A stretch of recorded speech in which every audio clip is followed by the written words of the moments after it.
Salut à tous, c'est Super Milo, j'espère que vous allez bien. C'est mercredi et qui dit mercredi dit tuto danse en moins de 5 minutes. Today, on va apprendre un des indispensables du danseur, the wave. Autrement dit, la vague. Vous avez été nombreux à me demander cette vidéo, du coup, c'est parti.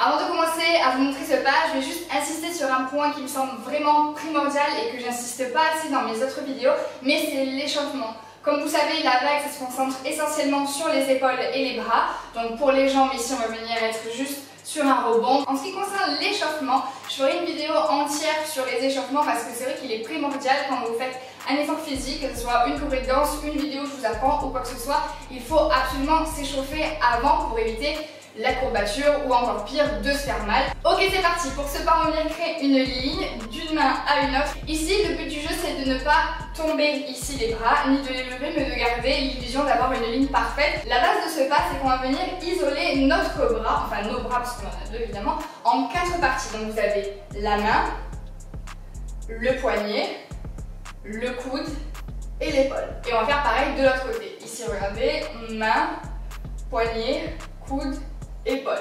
Pour cela, on appelle ça une isolation, c'est-à-dire ne bouger qu'une partie du corps à la fois, ou du moins vraiment essayer de donner l'illusion qu'il y a une seule partie du corps qui est isolée pendant qu'on fait ce mouvement. Donc on va démarrer avec son bras droit, ici, et les 4 isolations, je vous ai dit, donc c'est ici la main, donc vers le haut, vraiment un angle à 90 degrés, à chaque fois vous voyez c'est 90 degrés, ici le poignet, pareil, 90 degrés, ici le coude, pareil, 90 degrés. Attention ici à ne pas être comme ça. Je sais que c'est un mouvement qui est assez difficile, même moi je vous avoue que si vous venez voir de plus près, j'ai pas forcément un angle à 90 degrés, mon épaule est légèrement vers l'avant. Donc pas de panique, si vous avez l'épaule qui est légèrement vers l'avant, c'est pas grave. Au contraire, vous pouvez donner l'illusion. Mais ici, ne venez pas vous faire mal si vous sentez que ça tire trop. C'est de l'étirement et c'est selon le corps de chacun, donc ça va venir au fur et à mesure que vous entraînez. Donc on est ici et le 4e mouvement, c'est mon épaule, donc mon bras va tendre. C'est mon épaule qui va venir ici presque derrière mon épaule. N'oubliez pas qu'on doit essayer de garder une ligne avec notre bras, notre coude et notre épaule. Et ce qui va se passer, c'est que je ne vais pas venir faire ça, mais d'ici, je vais venir non pas pousser mon bras ici, mais venir décaler mon corps en levant mon épaule. Évidemment, mon bras se baisse un tout petit peu, mais c'est vrai que ça demande vraiment d'entraînement. Et même les pros, ceux qui le font genre à merveille, en mode vraiment saccadé, ils s'entraînent vraiment tous les jours. Donc ce que je veux juste vous dire, c'est que ici, je vois beaucoup de gens qui font ça, mais c'est pas vraiment l'effet qu'on veut. Donc on est arrivé ici avec l'épaule qui est là, et on a toujours notre bras tendu de l'autre côté, mais pour l'instant, on va s'occuper que de ce bras-ci. Donc j'ai l'épaule qui est vers l'arrière, on essaie d'abord mettre l'épaule derrière l'oreille.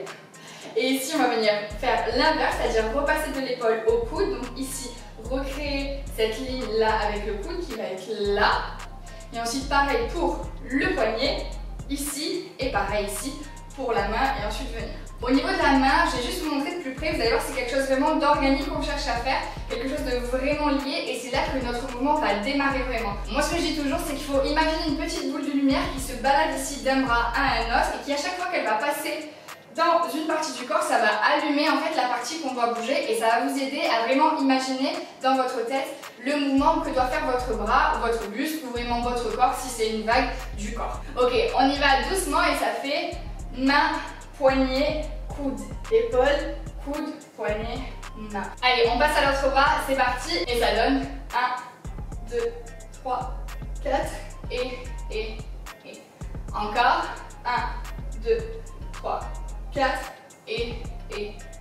Maintenant je vais vous montrer à droite et à gauche, on va lier les deux, c'est-à-dire on va faire d'un côté à l'autre, très doucement vous allez voir ici et ça donne, on commence par la droite, main, poignet, coude, épaule, quand j'arrive ici je change épaule, coude, poignet et main. De l'autre côté ça fait main, poignet, coude, épaule, coude, main.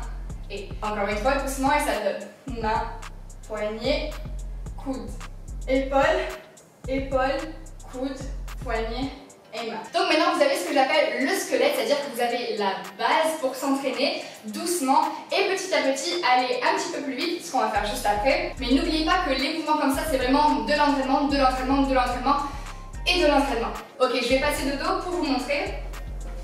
1, 2, 3, 4 et 5, 6, 7, 8. De l'autre côté, 1, 2, 3, 4, 5, 6, 7, 8. Bon, maintenant que vous avez la base, ce qu'on veut, c'est créer une illusion vraiment de vague et donc lier le tout. Même lorsqu'on lie le tout, on doit vraiment avoir les 4 mouvements de base par bras que je viens de vous montrer. On y va, une dernière fois lié et après je pense qu'on peut aller en musique. 5, 6, 7, 8 et 1, 2, 3, 4 et 5, 6, 7, 8 et 1, 2, 3, 4 et 5, 6, 7, 8. Ok, maintenant que vous l'avez, on va le faire ensemble doucement, moyen et ensuite on va lier tout. C'est parti, vous êtes prêts? 5, 6, 7, 8. Main, poignet, coude, épaule, épaule, coude, poignet et main. Encore, main, poignet, coude, épaule, épaule, coude, poignet et main. Un peu plus rapide.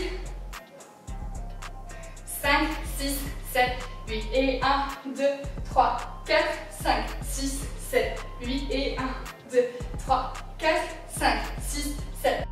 C'est parti, on lit le tout. 5, 6, 7, 8 et 1, 2, 3, 4 et 5, 6, 7, 8 et 1, 2, 3, 4, 5, 6, 7, 8.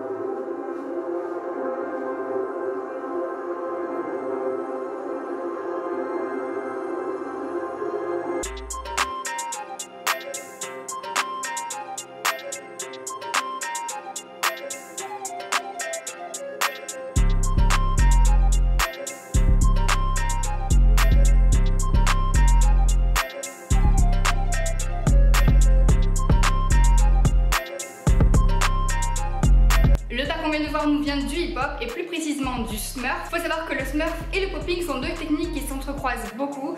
Popping d'ailleurs qui a été créé au début des années 80 par Joe Boogaloo sur la West Coast. Smurf qui en anglais signifie schtroumpf parce que les danseurs de cette technique portaient généralement des gants blancs pour amplifier leurs mouvements. Personnellement je suis fan de l'histoire de la danse, donc si ça vous intéresse dites-le moi en commentaire, je serais ravie de vous faire une vidéo en plusieurs parties pour vous expliquer un peu l'origine du hip-hop et l'origine bien plus avant de toutes les danses qu'on connaît aujourd'hui. J'espère que cette vidéo vous a plu, n'hésitez pas à mettre en commentaire le pas du clip ou le pas tout simplement que vous voulez que je vous apprenne dans les semaines à venir. Rejoignez-moi sur Twitter et sur Insta parce qu'on est tous des super-héros. C'est tout pour moi, bye.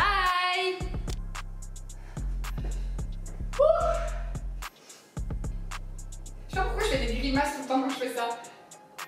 6, 7, 8, ah merde.